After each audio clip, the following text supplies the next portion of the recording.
My name is Ronald Edmund Hicks.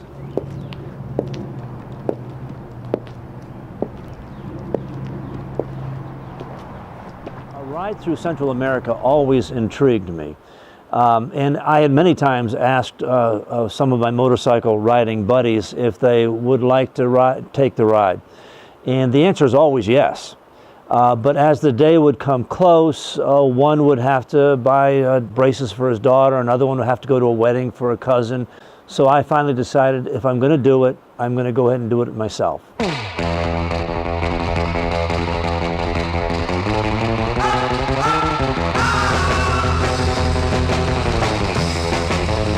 I crossed Mexico at Matamoros, came down into Oaxaca.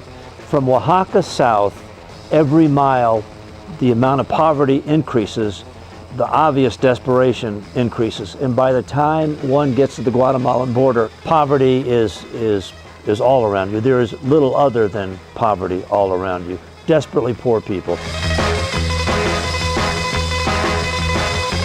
One of the main memories that stays with me is the border crossings.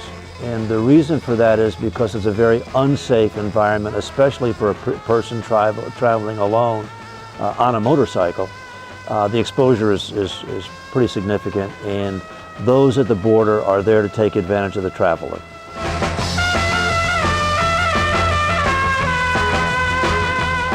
It was late morning. I had just crossed out of El Salvador and across the river and was in the process of processing into Honduras. There's a blue building there with a whole line of cages. You pick your cage and you stand in line until you get to the person who's going to start the process. So while I was standing in the line waiting to process into Honduras, I felt a little tap on my thigh. And I looked down and there was a skinny little street urchin standing there. She was filthy. She had obviously been cleaning out a fire pit or something else for money for food. And she just stood there. What I saw in her eyes was the same innocent curiosity I saw in my own daughters when they stood this tall. So I reached into my pocket and pulled out some loose change, reached over, I opened her hand and put the coins in her hand. And as I closed her hands over the coins, our eyes met. And that was the image that stayed with me.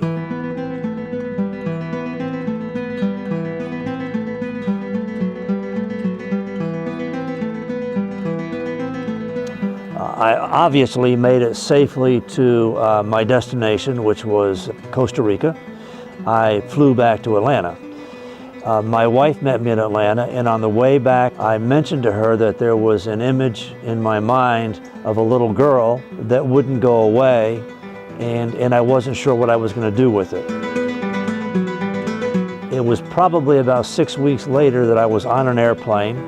I flew back to Honduras, hired a translator, and went back to the border town in anticipation of finding the little girl. Once at the border town, and it's not that big a town, and the girl was identified pretty rapidly. Her name is Annabelle Padilla. What I expected to find when I returned to Honduras was an orphan. But she was not an orphan. She had a mother, she had a father, she had sisters and brothers, aunts and uncles. There was a whole barrio of desperately poor people that she lived with. The translator and I decided to find the school principal and ask the principal why Annabelle is not in school. Why is she on the border begging for money? And the principal said, well, because she was hungry and she was out searching for food. 60 to 70% of my children come to school hungry every day. And when they get hungry enough, they leave school to search for food because they're hungry. After talking with her principal, I came to understand that this is not an Annabelle problem. This is a systemic problem, a cultural problem. And that's when Lunches for Learning was born.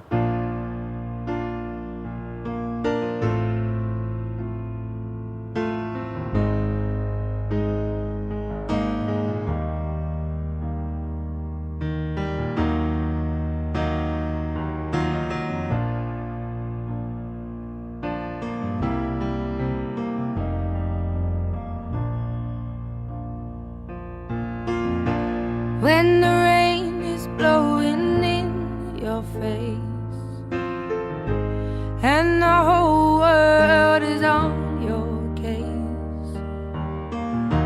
I could offer